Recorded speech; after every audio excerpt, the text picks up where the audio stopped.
Chris Hogan joining me this hour, Ramsey personality, author of the #1 bestseller, Retire Inspired, and the new book that the pre-sales have begun on, Everyday Millionaires, How Ordinary People Build Extraordinary Wealth, and how you can too. We're answering your questions at 888-825-5225. Frank's in New York City. Hi, Frank. How are you? Hi, I'm fine. How are you? Better than I deserve. What's up in your world?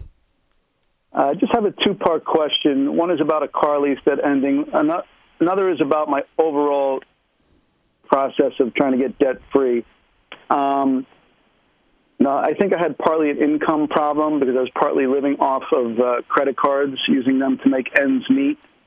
So when I was trying to pay off debt, I had to account for that. And so I started working a little extra, and I'm making a few $100s extra every 2 weeks. But still, I've been listening to you for about 10 months, and still, it's just going very slow for me. And what is your income? And then how much is you got extra income of about $400 a month? What's your main income? So my income is about $220,000 a year. Okay. That does not equate to moving slow on debt with me. How much debt have you got, dude?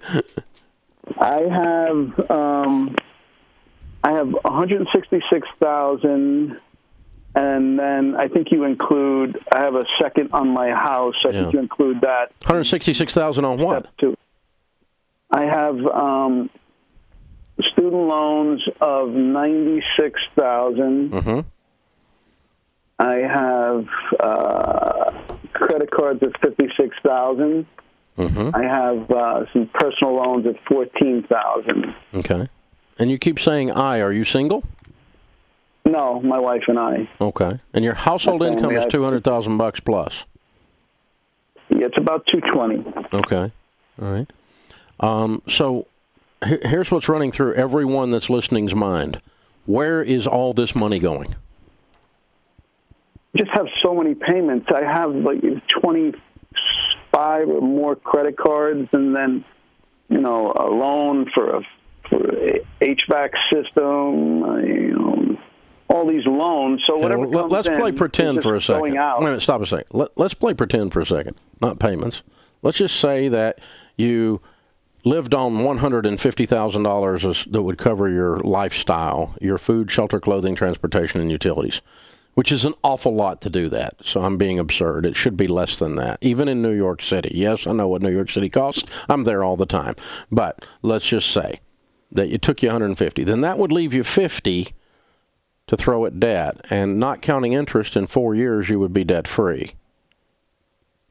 So something's wrong in your budget. You guys are spending like you're in Congress. Yeah, we are spending. Things do come up. For example, last week we hadn't planned to put my youngest boy in football, and then we decided to put him in football, so that was a couple $100.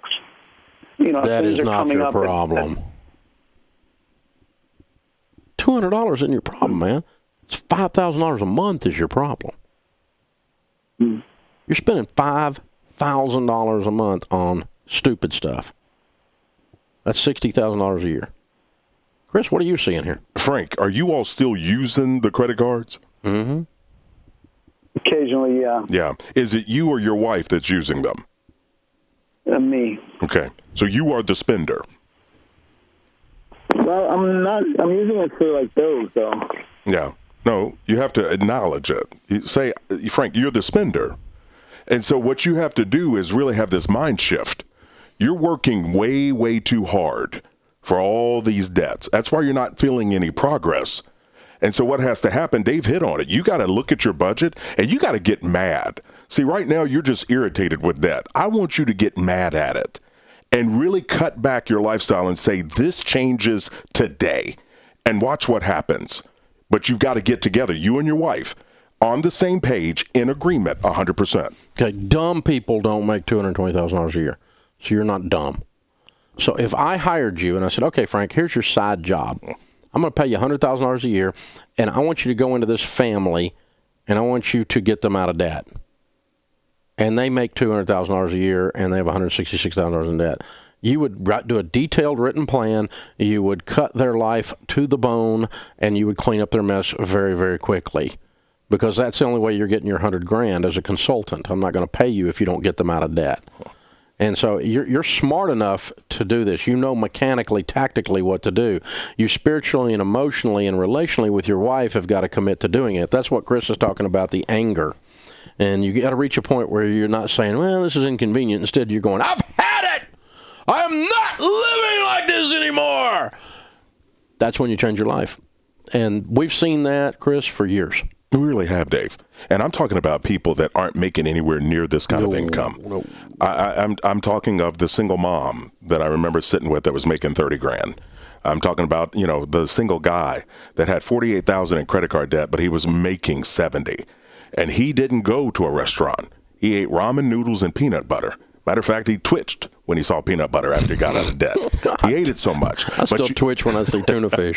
Yeah, I don't say the word, Dave. I hate tuna fish. I do too. But the thing is you have to, Frank, make a decision for yourself. Are you going to keep making these credit card companies rich and the personal loans companies rich? Or are you going to start to do the thing that I think you want to do deep down in your heart, and that's build a legacy for you, your wife, and your children? It's your decision. Here's your test. This is a test of the emergency Frank financial system. Here's the test. Sit down with your wife tonight with every dollar and do a detailed written plan and cut up every credit card. If you don't do that tonight, I can't help you. Get the scissors out. It's time for plastic surgery, dude. You are in desperate need of a plastectomy because you've been limping along long enough. You got a radical mess. It's going to require a radical solution.